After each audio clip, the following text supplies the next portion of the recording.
bem-vindos a mais um Axor Talks, o podcast da Axor. Eu sou Luciana Teles, diretora de clientes na Axor, e eu continuo nesta temporada de mercado financeiro muito bem acompanhada com quem? Opa, Marcelo Amaral, sou o CISO do Safra. Obrigado mais uma vez pelo convite aqui para participar desse bate-papo bacana aqui com vocês. E antes de apresentar a nossa convidada desse episódio, gente, e a convidada dei um spoiler super importante. Eu quero te convidar para curtir, para compartilhar com seus contatos, para dar feedback para a gente do que você está achando. Acho que essa interação entre a nossa produção, né, e o nosso conteúdo e vocês aí que estão ouvindo é muito importante. Por quê? Porque o objetivo do nosso podcast é compartilhar conhecimento. É garantir que a nossa comunidade ganhe força. Então é muito importante que vocês também tragam feedbacks para a gente, né? E mais, sem delongas, porque a gente quer gastar os 50 minutos ouvindo ela, né? Quero apresentar para vocês a nossa convidada de hoje, a Andréia. Boa noite, muito obrigada pelo convite. Já começo com medo, vocês estão cheios de perguntas, são 2 contra 1, mas vamos lá. Mas Mulheres Unidas. Fazer meu melhor, mas sororidade, por favor. Isso, ameniza. Mulheres Unidas, fica tranquila. Vamos lá. A gente vai dar um pau no Amaral, brincadeira. É isso, gente. Se você fizer pergunta de, como é que é a diferença, homens, mulheres, o que o homem faz que te incomoda, aí a gente olha para ele, pega nele. Turma, a Andréia Tomé tem um baita currículo. Eu fiquei, né, te stalkeando no LinkedIn. E eu percebi pelas minhas contas, vê se eu tô boa de matemática, você tem mais de 20 anos de experiência. Esse ano eu completei 30. Olha isso, gente. Carreira. Olha isso.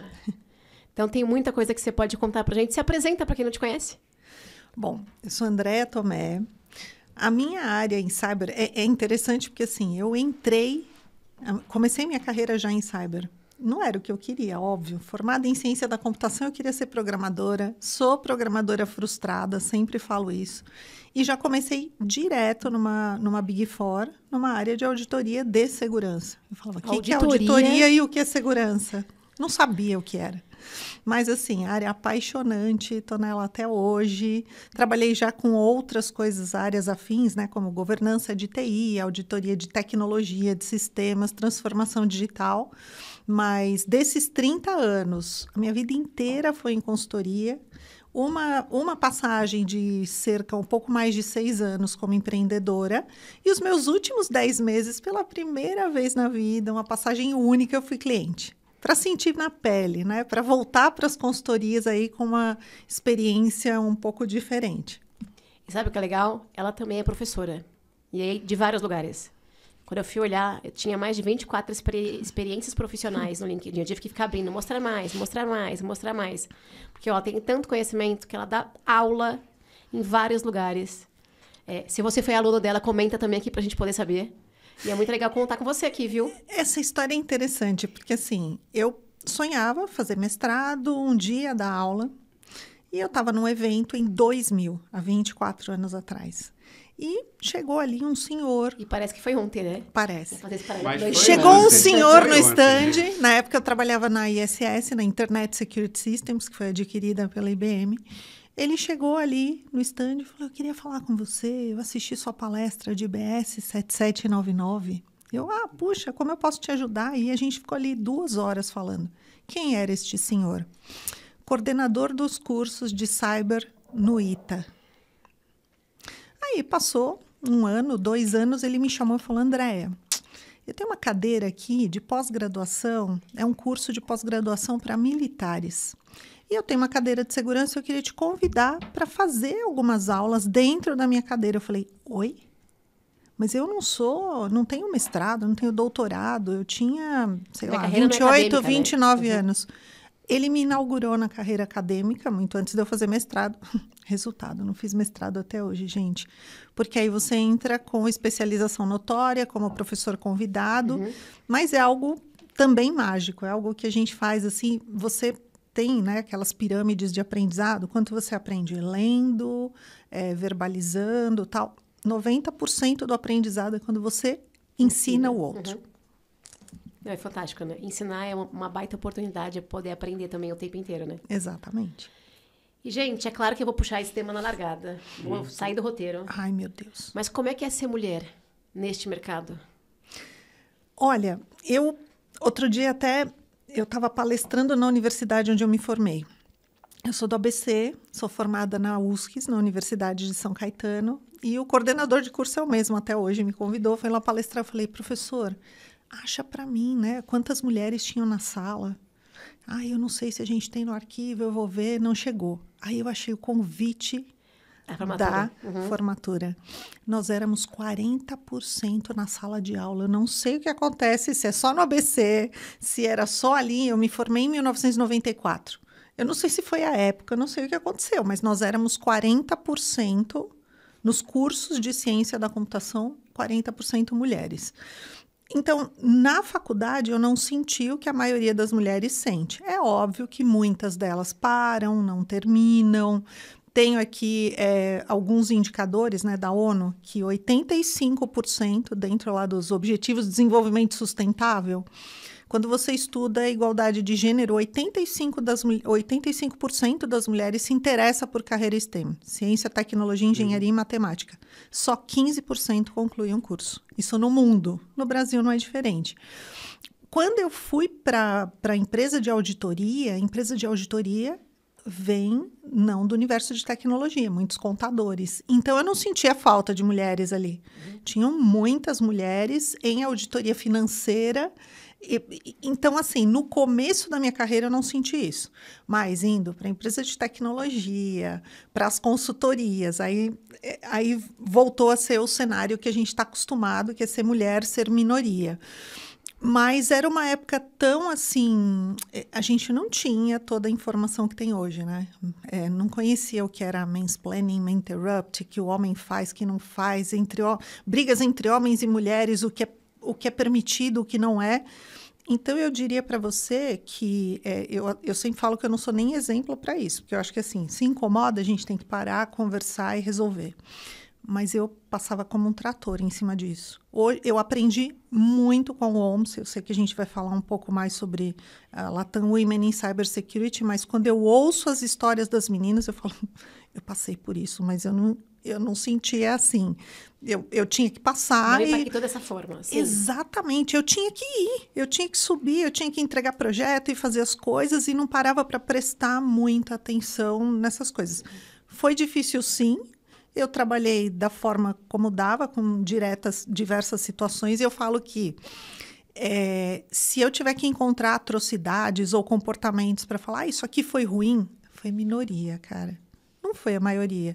E o que aconteceu não me barrou muito, porque assim, eu fui a supervisora com 26 anos, eu tinha uma filha de 2 anos, liderava 50 pessoas.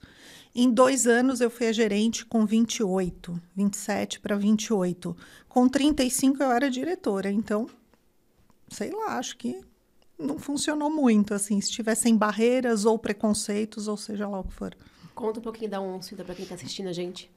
Aí, eu ali já em 2019, com décadas de carreira, chega ali uma pessoa no meu LinkedIn e fala, olha, me indicaram o seu nome para um projeto que eu tenho. Você pode falar comigo?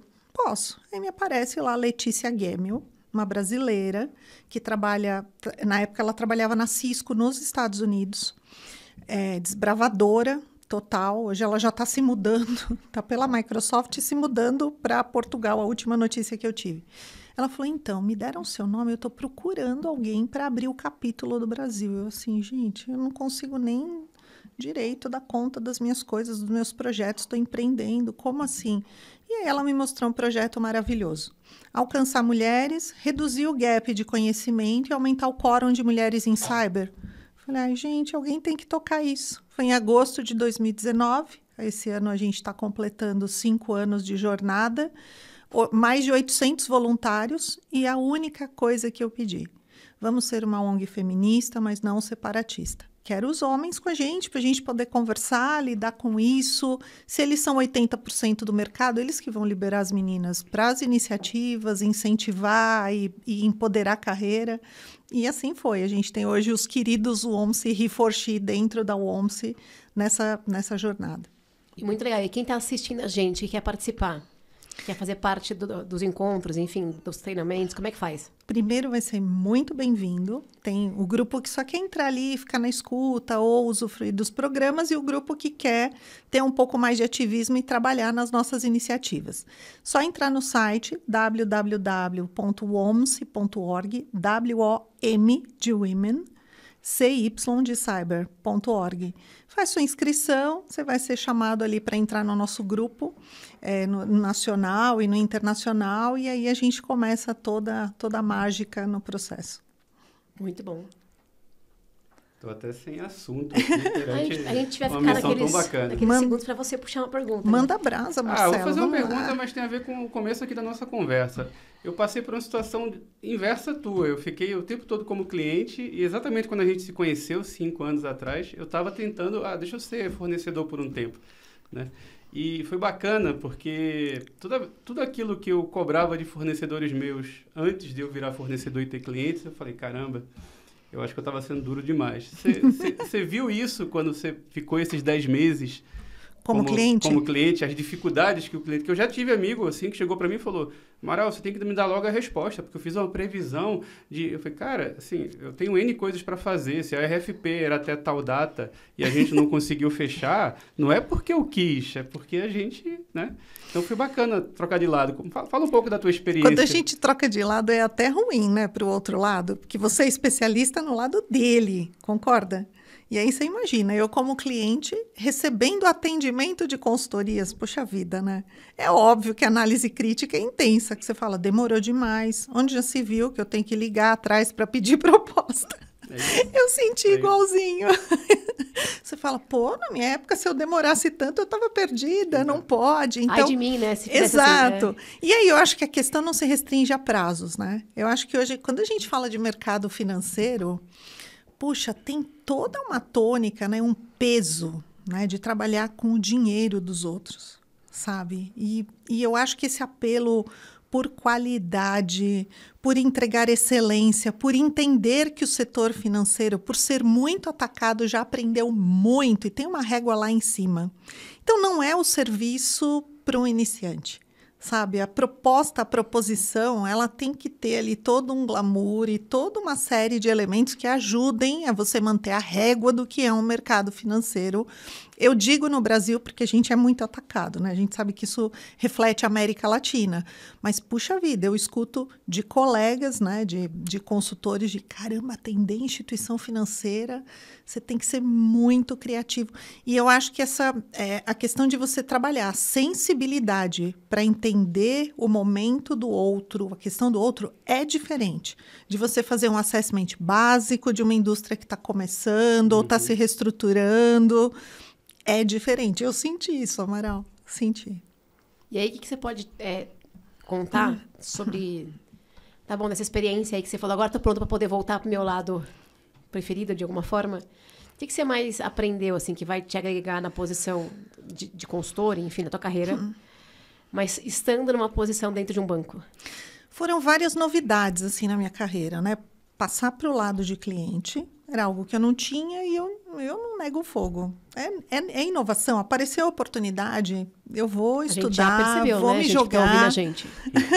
Vou me jogar e aceitei o desafio. Mas ali eu era o BISO, eu era Business Security. Quando, na verdade, em consultoria, como um alto executivo, eu era sempre o último nome nas consultorias por onde eu passei. Eu entregava de tudo, todos os domínios de cyber. Ali você é o tradutor. Pô, isso foi mágico. Foi uma experiência, assim, maravilhosa. Você conseguir ver que alguém do outro lado tem determinadas preocupações, mas não entendem bem de cyber. Como é que você diz que cyber está apoiando, ajudando? Isso foi interessante também e foi a primeira vez na minha carreira. Mas ali eu, com 4 meses de casa, assumi um segundo desafio, que foi em governança, risco e compliance, e esse já era a minha linha de especialidade por toda a minha carreira.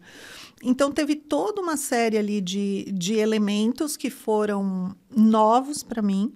Eu saio dessa experiência com a visão de que, assim, eu vou querer mais como consultoria. Eu vou querer mais como alguém que chega para uma instituição financeira, trabalhar um tanto mais essa questão da tradução. A gente fala muito difícil, né? Em cyber A gente tem falado disso também nos podcasts, A gente fala muito né? difícil. Não, fala muito bom, eu não sou técnica, né? Eu tô na área tem um pouco mais de 4 anos e meio. Nas primeiras reuniões que eu entrava, eu me sentia numa reunião com algum idioma que não era o que eu falava. Porque eu ficava assim, esperando ver se alguém conseguia traduzir para um bom português o que as pessoas estavam dizendo. Sim. Acho que tem essa questão da complexidade da linguagem do negócio, né, do nosso mercado, enfim. Mas tem também essa questão da conexão com uma área, que é sempre vista como a área que cria obstáculos, desafio, a área difícil da empresa, com o objetivo de negócio, que é bem esse papel que você citou, né, que você ocupou. A gente falou disso em alguns dos episódios que a gente gravou, como é importante esse papel, até para dar visibilidade para o que a área de segurança é capaz de fazer, Sim. mas também para trazer informação de negócio para uma área que é bastante técnica e muitas vezes tem dificuldade de se conectar com o negócio, né? Sim. Você tem uma pecinha central que é o cliente. E ele é soberano, né? Você tem toda uma tratativa para manter o cliente, reter, trabalhar com carinho, desenhar produtos para o cliente. Coisa que também a devolutiva, né? Quando você sai da área de negócio e volta para cyber, essa devolutiva também é interessante, que é assim, calma, o cliente é o ponto central, né? Não são as máquinas, os equipamentos, as vulnerabilidades. Então, eu diria que foi um aprendizado interessante e que agora eu volto com alguns temperos aí, algumas coisas diferentes para esse mindset de consultoria e para o próximo desafio. Muito bom. Muito bom. Uma coisa interessante, né, que isso a gente vai aprendendo com o tempo, né, bastante tempo aí de estrada, quando a gente começa a conhecer a área de negócio, a gente entende que toda empresa é o quê? É atender ao cliente e remunerar o acionista, é isso. Não tem trabalho voluntário aí na história. E é muito difícil você levar isso para o profissional tradicional de cyber. Porque ele ou ela são muito focados em... A pessoa que está ali, ela gosta de bit, byte, ou ela gosta de um determinado processo, ou ela gosta de encontrar uma vulnerabilidade, ou ela tem um talento com relação a algum domínio de segurança. E aí, você entende esse processo de negócio e por que essa área de negócio está pedindo uma coisa que para você parece absurda? 90% do pessoal mais novo trava nessa hora. E tem uma questão de soft skill, né? Só complementando, porque a gente falou de questões técnicas, de conhecimentos Sim. de hard skill, mas lidar com risco, ambição, comunicação, tem outras características que também existe uma dificuldade, né? Eu acho que nunca foi tão importante a comunicação para qualquer profissional técnico, para qualquer carreira STEM. Tem uma pesquisa do Isaka, inclusive, onde eles perguntam, né, para o perfil do profissional de cyber, quais são os top 5 soft skills ali que o CISO está buscando? Primeiro, inquestionavelmente, a comunicação. E eu acho que é mais do que só uma questão de vocabulário, né? Vamos mudar o vocabulário, aí eu falo mais fácil, eles vão entender. E tem também essa questão, eu como profissional de cyber, eu tenho que entender qual é a rotina da empresa. Então, eu saio daquela visão de, encontrei 100 mil vulnerabilidades para dizer, eu posso ajudar o negócio a ter X% de lucro a mais ou reduzir as despesas em resposta a incidente, ou o objetivo do cliente aquele ano é expandir em base de clientes para um produto específico financeiro. Como é que cyber vai ajudar com isso, né? Porque cyber ajuda a ter a confiança. E a recíproca é verdadeira. Mercado, né? Se eu tenho muitos ataques, né? Isso começa a ter uma expansão no mercado. A gente viu já, diversos clientes tiveram em todas as indústrias, não é só na financeira. O impacto que isso tem até em lucratividade, em vendas e seja lá no que for. Mas é algo que requer um equilíbrio, sabe? Eu ia fazer a pergunta do equilíbrio agora, porque é uma coisa que me chamou a atenção. O equilíbrio do apetite ao risco, né? O profissional de cyber foi lá e entendeu que ele precisa ajudar o negócio a crescer. Né? Ele tem que destravar algumas coisas para poder ajudar o negócio a crescer. E aí, do outro lado, ele está vendo que aquele negócio que está sendo executado traz um monte de risco também para o negócio. Qual é o equilíbrio?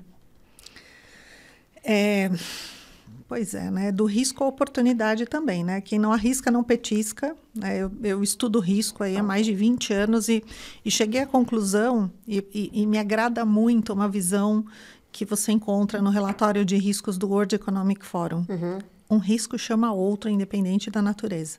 Então, você chega ali do terrorismo, tem toda uma cadeia ali, ele tem um universo de conexões que chega em cyber, né? Ambiental, chega em cyber. Aí, um dia, eu resolvi, numa das palestras, num evento, falar sobre a correlação de cyber com os 17 Objetivos de Desenvolvimento Sustentáveis da ONU. Aí, chegou em, o oceano limpo. Puxa, tem o Blue Ocean, a tecnologia entrando no oceano, tem cyber aqui. Então, essa questão da gente conseguir correlacionar objetivo de negócio, metas, objetivos de cyber e entender que a gente trabalha para o negócio, né? E que eu preciso neutralizar todos os efeitos nocivos aí de ataques, incidentes, crises, porque às vezes isso não é causado ali por um ator, né? Tem gente que só pensa no ator hacker que vai chegar ali e vai invadir o seu ambiente. Um ator externo, mas tem também... Exatamente. Eu tenho interno, eu posso ter espionagem industrial, tem uma série de ameaças em si. E o apetite a risco é algo que não vem das nossas mãos, né, Amaral? Não vem da área de cyber. Ela vem do business. O business dá essa tônica. Então, para o profissional de segurança entender que aquilo é um risco aceitável... Não, mas tecnicamente isso é inaceitável. Precisamos resolver... Não, aquilo ali é aceitável.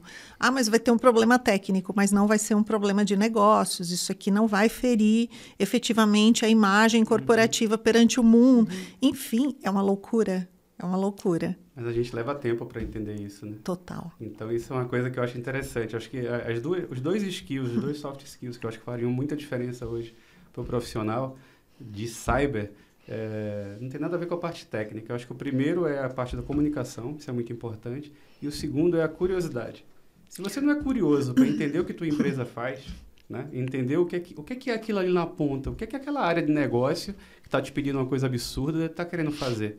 Porque ele não está te pedindo aquilo porque ele quer ferrar a segurança. Ele acordou ferrando a sua vida. Hoje, poxa... Vou lá ferrar a vida do Amaral. No meu bingo aqui saiu que eu vou atrapalhar a área de segurança. Não é isso.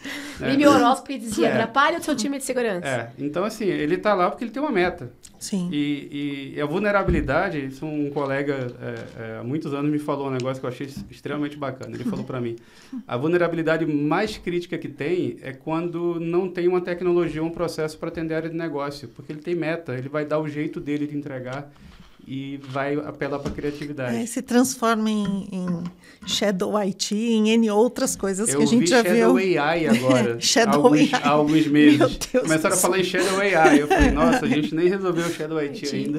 Apareceu o Shadow AI. Como é que você vê isso, assim, até falando para o pessoal mais novo, que acho que é um dos principais pontos aqui dessa conversa, é muito trazer o pessoal para a cyber, falar um pouco da história da gente. Como é que você vê o pessoal mais novo? Qual caminho você daria aí como sugestão, como dica para quem está entrando na área, para quem está ainda se desenvolvendo?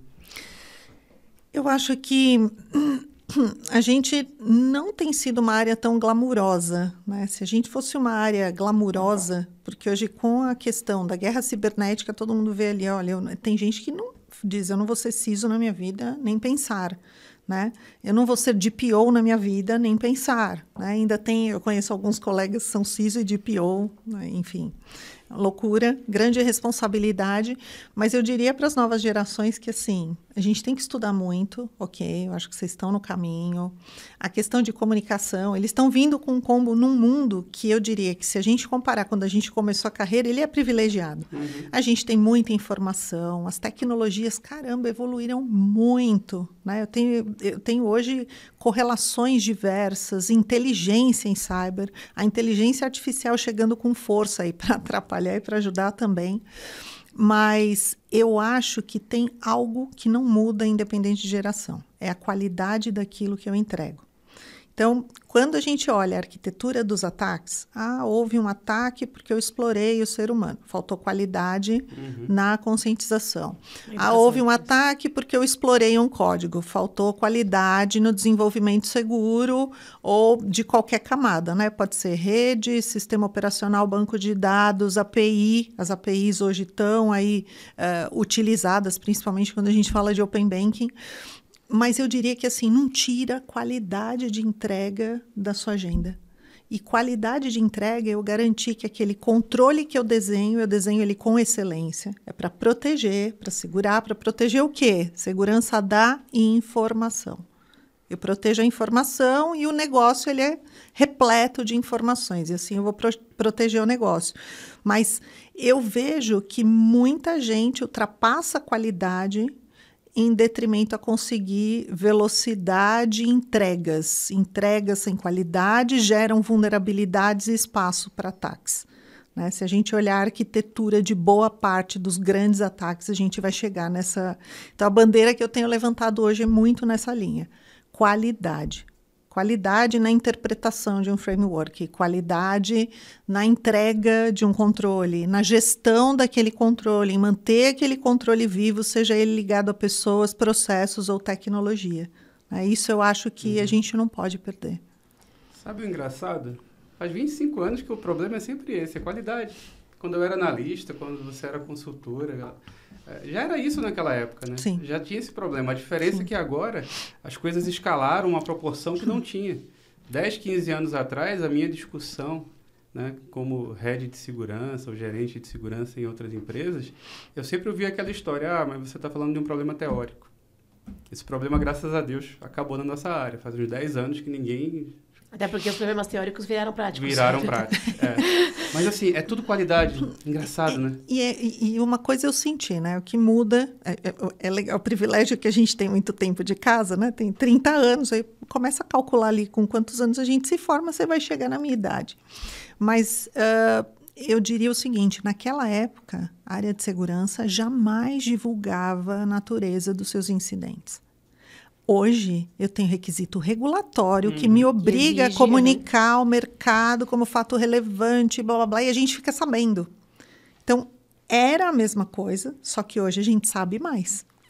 Hoje existe uma obrigação de você expor o que aconteceu. Sim. Deixou de ser aquela, como eu posso falar, a cozinha, aquela coisa que ninguém Era sabia tudo muito como era secreto. feito. Não posso dizer que eu sofri um incidente. O meu cliente vai achar isso ruim. Quando, na verdade, nos dias de hoje eu tenho que publicar que eu tive um incidente. Eu acho que tem uma questão regulatória, claro, mas tem também uma questão de visibilidade que o mercado está tendo. Acho que nos últimos 4, 5 anos, o mercado está tendo uma visibilidade grande por conta dos grandes casos que aconteceram, né? Mas não só isso, eu acho que a gente está aprendendo com o nosso adversário. O nosso adversário já faz isso há muito tempo. Então, o adversário não tem essa de eu não vou contar como é que eu faço. Imagina, eles adoram contar. Ele mostra, Super. Ele engaja. A forma como eles divulgam o conhecimento, engajam e trabalham em rede... O exploit é isso, né? Eu vendo o código que eu criei e compartilho. Isso vira uma indústria, né? Hoje, já foi a época, né, em que o hacker ele invadia, ele tinha a detenção daquela informação e ele vinha comercializar com você. Não, hoje está na Deep Web. E num preço astronômico. Isso virou uma indústria. Por isso que eu digo, é qualidade. Não nos faltam atacantes, não falta qualidade para o ataque. A gente precisa prestar atenção no que está fazendo. E pegando nesse tema da qualidade, eu quero conectar com uma das perguntas. Quando a gente olha para dentro de casa, me parece mais fácil o controle da qualidade. E quando a gente fala de terceiro, porque eu imagino também que na época que você falou de 25 anos atrás, a quantidade de terceiros envolvidos e com acessos privilegiados e com informações relevantes da sua empresa, que poderiam impactar, por exemplo, a segurança da sua marca, era um universo muito menor. Sim. E agora a gente tem, né, um ecossistema que traz também o risco para a empresa, que é gigante. Como é que a gente garante a qualidade lá? Bom, isso é uma loucura, né? Eu preciso garantir que um terceiro tome conta da minha informação, porque ele tem acesso à minha informação, como eu cuido aqui dentro de casa. E que isso não custe mais do que se eu fizesse dentro de casa. É uma loucura. É um lado financeiro. Exato.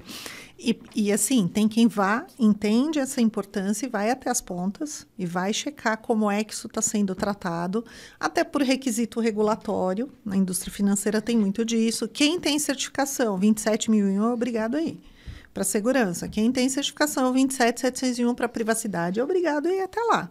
Mas a gente sabe que hoje as instituições financeiras têm lá sempre, ao contrário do que era no passado, uma área voltada para avaliação de segurança de terceiros. Começa ali com contrato, estabelecimento de responsabilidades e aí eu vou acompanhar.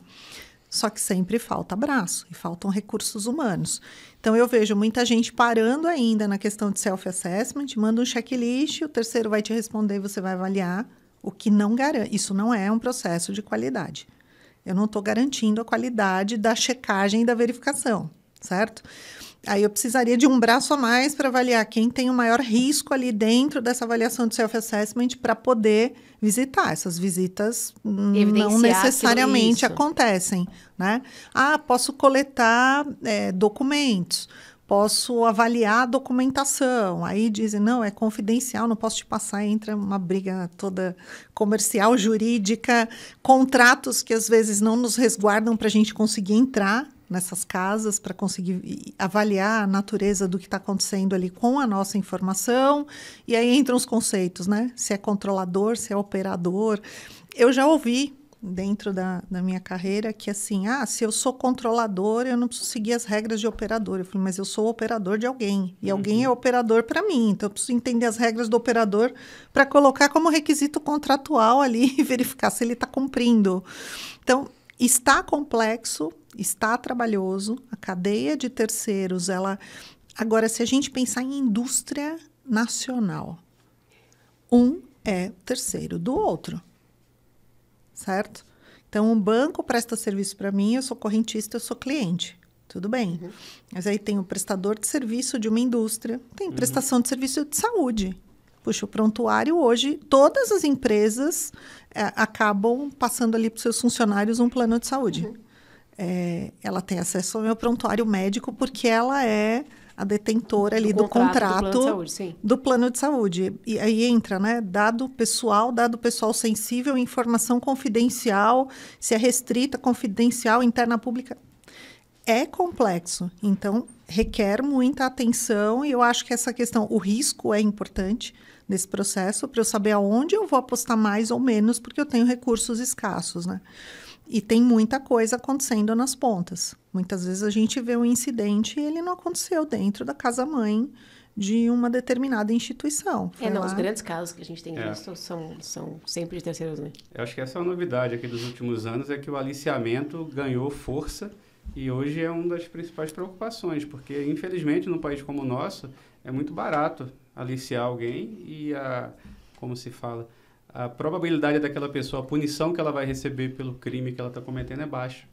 É um cenário horrível. É muito difícil você falar isso, inclusive, para quem não é brasileiro. Porque para um americano, para um europeu, essa situação que a gente jamais tem aconteceria. É surreal. É surreal. Né? E o aliciamento interno, eu imagino que também seja um problema de qualidade. A gente colocou aqui uma pergunta sobre os insiders, né? De alguma forma. E como é que a gente faz? Como é que a gente garante, ou pelo menos controla, porque garante é difícil, né? Garante. Mas controlar e tentar ali... Se a gente responder isso aqui, vira uma empresa. Dá para montar um business, se a gente conseguir uma resposta. Eu confio em vocês. Mas tem uma ineficiência aqui que é interessante. Se você imaginar que toda instituição financeira, né, de médio e grande porte no Brasil faz as mesmas perguntas para os mesmos fornecedores, quantas horas você tem aí de trabalho raso? Não é? Pois é. A gente pode estar falando do fim das barreiras entre as empresas para avaliar os fornecedores, por que não? Né? Mas eu diria... Tem dos fornecedores de tecnologia. Olha, dos boa players. Olha isso.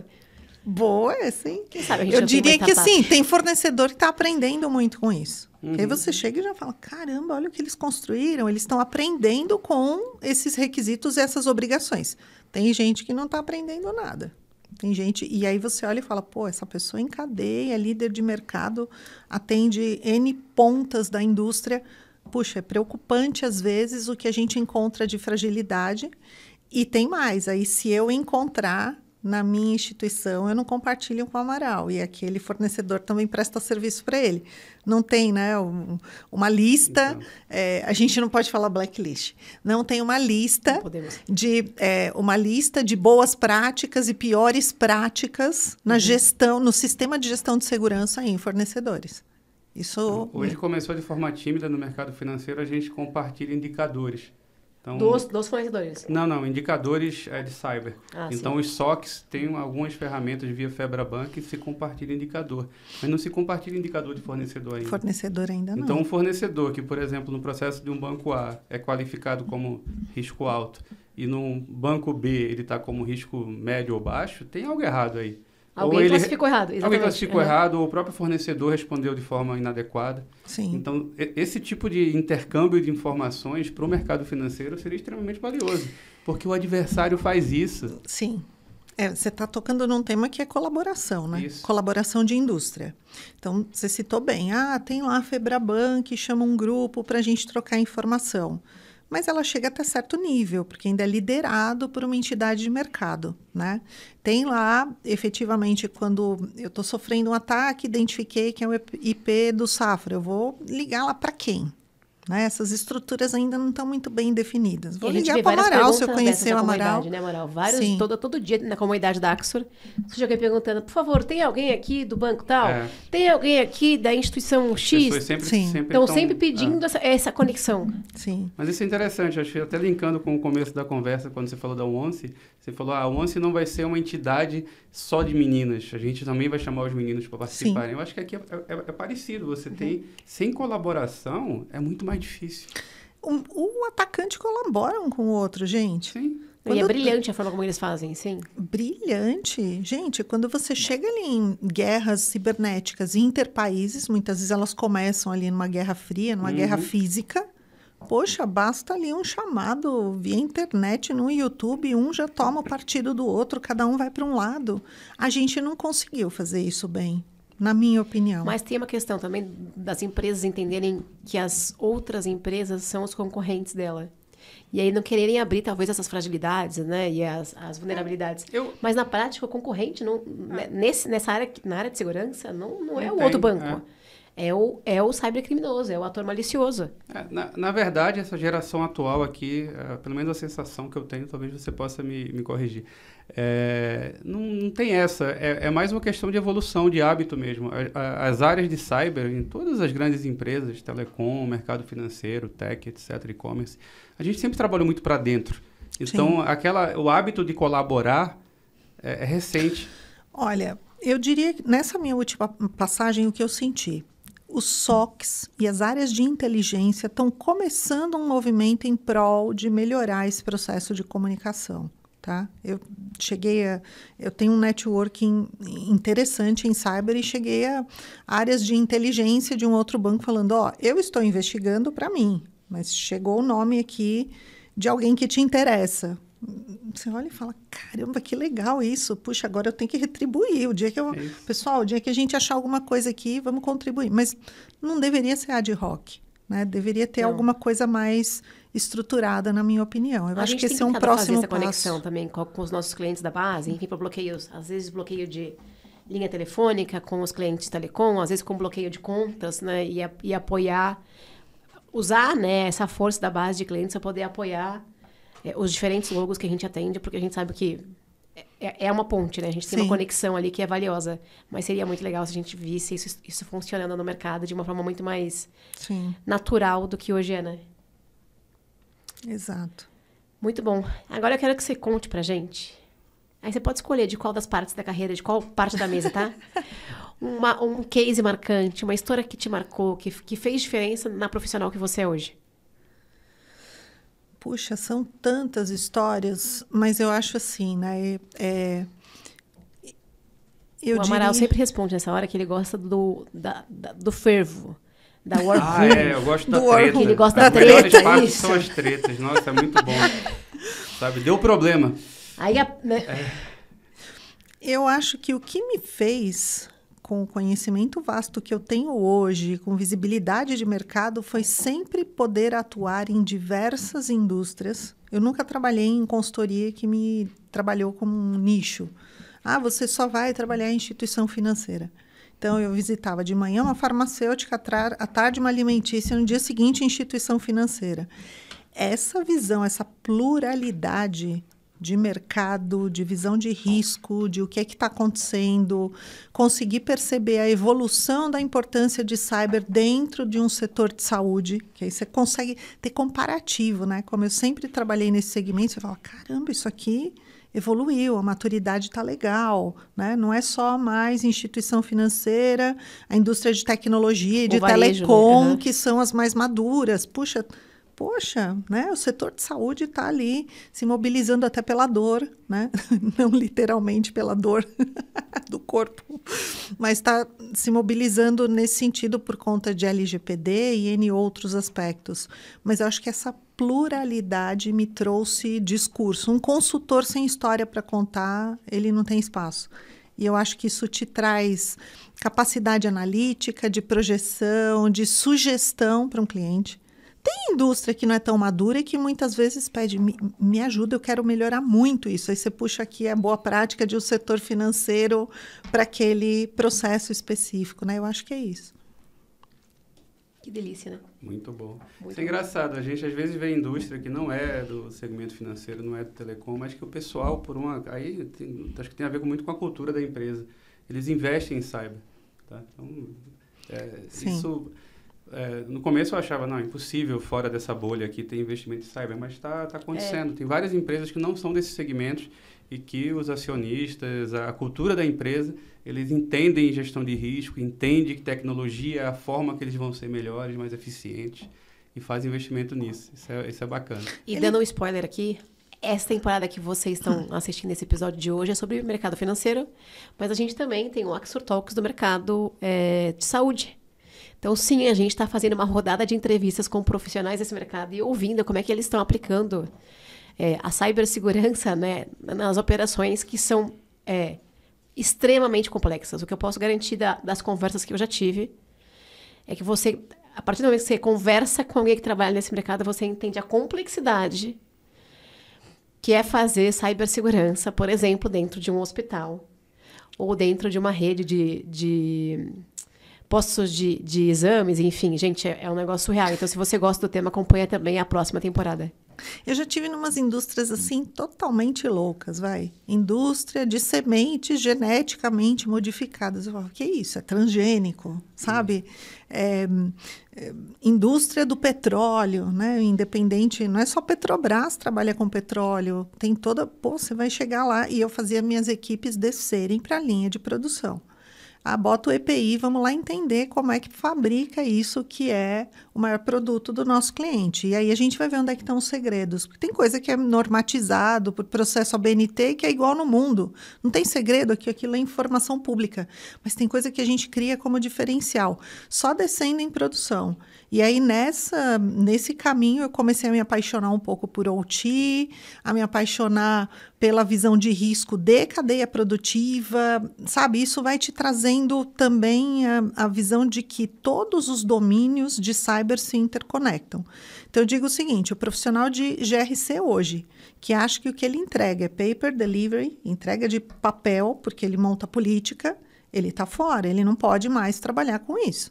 O profissional de GRC ele tem que entender de todos os domínios, porque eu só consigo qualificar um risco se eu entender o que está associado nos demais domínios de cyber e a relação desses domínios com o negócio. Tem que entender do negócio, tem que entender de cyber, tem que entender de tecnologia, tem que saber falar com o executivo, porque senão não traduz.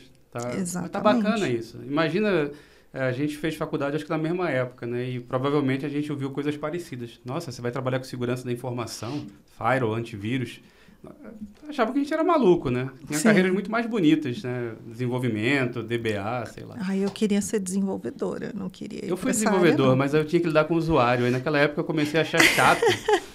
Porque o usuário pedia coisa que eu não gostava, que eu achava feia. Eu fui numa área técnica porque eu não queria falar com gente, né? É isso. Tem que falar com o usuário? Mas voltou. Eu achava que indo para segurança eu não ia ter que falar com gente, mas durou pouco esse meu sonho de lidar apenas com máquinas. Eu imagino o seguinte, eu coordenava o laboratório da faculdade. Então, assim, eu olho hoje para trás e falo, pô, se eu tivesse seguido nessa carreira, acho que eu teria feito um bom trabalho. Mas o meu estágio já foi em automação comercial. O que era isso na época? Era ajudar... Eu respondia direto para um gerente de TI. Eu era estagiária. Respondia direto para um gerente de TI. Eu tinha que ver aonde tinha oportunidade... Na nossa época de fazer estágio não tinha lei do estágio. Aonde tinha oportunidade de automação. Que o povo trabalhava só com as coisas na mão. Né? Outro dia mesmo, eu estava no LinkedIn, postei alguma coisa e entrou o CIO da empresa... de quando eu fui estagiária, falando, parabéns, André. caramba, você! Nossa, eu fui sua estagiária, que legal! Então, eu já fui para fazer entrevista. Eu falava, eu quero programar. E eu aqui fazendo entrevista. Mas ali eu já comecei a entender de necessidade de pessoas. E aí saí do estágio e fui para segurança, fazendo auditoria, consultoria, que tinha que entrevistar e levantar e mapear e avaliar controle. Então, eu acho que quem não gosta de gente vai ter problema em qualquer carreira. Eu também não digo é só, verdade. não é só com a nossa. Eu Mas agora gostava ele gosta de gente, gente. eu não gostava de usuário. Não, mas é que aí As pessoas fora menos daquele conforme. contexto era ótimo, mas Eu quando alguém também não chegava para gosto. mim e falava, esse botão não tá no lugar que eu queria, aquilo me deixava assim, o meu senso assim de organização, eu falava, cara, mas tá linda essa tela, o que é que ele tá me pedindo para mudar? pessoas com comportamentos estranhos, pessoas com opiniões diferentes das nossas, mas tem as pessoas que não fazem aquilo que a boa prática pede para ser feito para proteger o mercado. Aí sim, eu não vou gostar de gente, entendeu? Odeia, eu tô me sentindo íntima, agora já virou Deia, tá? Oba. Deia, já peguei ideia. Como é que você explica e como é que você explicava há 30 anos atrás pra sua família o que você faz? Eu vou Porque falar a o gente tem que... essa dificuldade de falar pra família, explicar o que a gente faz, né? Eu tenho uma resposta legal, né? Minha filha tem 27 anos, é psicóloga, falou para mim, eu não quero fazer o que você e o papai fazem, eu não Você quero não ter a vida conseguiu. de vocês. A vida dela hoje é pior que a minha. Ela já com 27 anos, ela já é mestre, né? Ela é neuropsicóloga e trabalha com demência, que é cuidar de idosos, ou seja, é uma vida muito mais complicada do que a minha e está lá na Austrália já há 2 anos. Eu explicava dizendo, eu ajudo a proteger o mundo, né, contra criminosos. Aí ficava fácil. Mas muita gente não entendia, perguntava, o que é que você faz mesmo agora Você sobre é a policial? ótica? Isso. Trabalha na polícia? Sobre aquela história, né? Você trabalha com TI, pode arrumar minha impressora? Isso. Algo assim. Agora, hoje, mesmo hoje. Você trabalha com segurança? Hackearam o meu Instagram. E eu olho e falo, gente, eu preciso manter receitas de bolo aqui de como ajudar as pessoas com o Instagram hackeado. Mas a minha filha, pequenininha, dizia, a minha mãe manda e-mails e revisa relatórios. Essa era a ótica da minha filha. Porque em consultoria você está sempre revisando um relatório para sair o melhor para o seu mas cliente. Tudo, né? Tanto do lado da consultoria quanto do lado do cliente. Boa parte do nosso tempo é... No Dia das Mães, ela me Como você explica gravou. o que você faz? Então, eu Você tem sempre... uma filha pequenininha e uma filha mais velha. A minha filha mais velha, eu sempre falava, o papai trabalha com tecnologia e para evitar que pessoas ruins tenham acesso às coisas, tal, etc. E quando minha filha tinha 10 ou 11 anos, eu levei ela para fazer uma aula experimental num desses cursos de desenvolvimento para criança. Cara, eu tava numa expectativa. Aí acabou, ela saiu, e aí, filha? Gostei. Quer fazer outra? Quer se matricular? Não. Fazer psicologia. Então, Não, a minha talvez filha- ela faça psicologia, ela faz Enem esse ano. Nossa, a gente conecta nossas filhas. A verdade é que eu acho que ela não se importa com o que eu faço, assim. Tipo, Não, o legal foi que pediram para minha filha outro dia para ela se especializar em Python. Em psicologia, eu falei assim para ela, opa, então... isso é interessante. Viu? Isso é interessante. Não, porque aí entra na questão de montar o aplicativo para avaliar a questão... Trabalhar com dados, né? Enfim. Exatamente. E ela, agora, no Dia das Mães, me gravou um vídeo e ela lembrou dessa história. Eu também, hoje, mando e-mails e reviso relatórios. Ela falou para mim no vídeo. Mas uma coisa engraçada, quando começou a inteligência artificial, a minha filha, né, ela tá com 17 agora, ela tinha, sei lá, 15, 16. Filha, já ouviu falar em chat GPT? Sim, pai, todo mundo usa na escola. Os professores não sabem, A gente lá, os professores a não gente sabem. brigando com o prompt, descobrindo Então, que não sabe fazer já tava pergunta todo direito mundo, e já eles tava já... já estava todo mundo usando. Então, eu achei bacana porque eu tinha uma preocupação assim, a minha preocupação não era que a minha filha fosse uma programadora ou um profissional de tecnologia, eu só queria que ela fosse versada em tecnologia. E eu vejo que ela usa muito bem. Então, isso para mim Pronto, já resolveu. Já acabou aquele problema da aula que ela não quis A continuar, única coisa né? que eu queria é que ela soubesse arrumar a impressora e configurar o roteador. Ainda é minha tarefa dentro de casa. Mas eu tenho uma mais nova, que tem 4 anos, que talvez... Tem uma esperança, né? Tem uma que nem esperança. a minha filha mais velha, nem meu enteado, que tem 15, essa A parte de minha- roteador e impressora comigo. A minha, ainda. com 3 anos, tinha toda a autonomia no computador e a gente todo feliz. E ela foi para psicologia, então isso não quer dizer muita Não quer coisa, dizer não. muita coisa, é Mas verdade. se ela souber resolver o problema da impressora do tio, tá ótimo já, né? Tá ótimo, tá ótimo. Não precisa ser Porque CISO, né? Mas um pode... dia a Isso. gente vai estar mais velho, então tem que ter alguém que faça isso pra gente. Eu tô preocupado de chegar aos 80 e ser eu ainda, que arruma a impressora e configura o roteador. Odeia, o que você faria de carreira se você não trabalhasse com desenvolvimento nem com segurança? que difícil, eu não me vejo fora dessa área, que loucura. Eu não queria, mas agora eu sou apaixonada, continuo. Acho que ainda trabalho por uns 20 anos, não penso em aposentadoria. Mas eu acho que eu trabalharia com educação. Porque assim, né, eu fui para consultoria, gostei. Consultoria é você ali assessorando alguém que tem um problema e tentando dar soluções para esses problemas. Eu me identifiquei dando aula, que é transferindo conhecimento. Eu adquiri o conhecimento, eu preciso compartilhar. Em consultoria, dando aula, em mentoria e hoje numa ONG. Então, é um caminho que seria meio natural. Muito bom. E está acabando o nosso tempo. Na verdade, acabou. A gente já estourou o tempo deste episódio. Então, eu queria te agradecer por compartilhar de forma tão brilhante o que você conhece, esse teu conhecimento. Falar que a gente está aqui sempre que você precisar também. O mercado está aqui sempre que você precisar. Quer deixar uma mensagem final? Bom, eu agradeço muito. Eu acho que é muito legal. É missão cumprida quando a gente se diverte enquanto responde uma bateria de perguntas de 2 profissionais tão excelentes quanto vocês. Me diverti bastante, foi leve. E agradeço o espaço, espero que vocês continuem nas jornadas de vocês, tenham sucesso. Para quem não está aqui ainda, venham para a Cyber, a gente tem mais de 4 milhões de vagas disponíveis no mundo, sua carreira internacional pode estar aqui, precisamos aí de gente focada.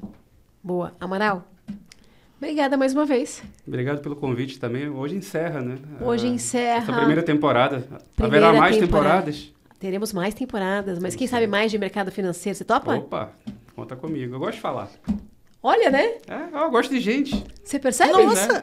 Que vocês não são usuários, vocês não estão pedindo para mexer no botão de uma tela. Então tá ótimo, é muito bom falar com vocês. Excelente. Muito obrigada por compartilhar essa mesa por enquanto. A gente volta, com certeza. Isso aí. E se você gostou do episódio, gostou da temporada, comenta, compartilha, faz com que mais pessoas tenham acesso a esse conteúdo brilhante da Deia, porque é muito importante que a gente compartilhe, que o nosso mercado se comunique, tá bom? Um abraço.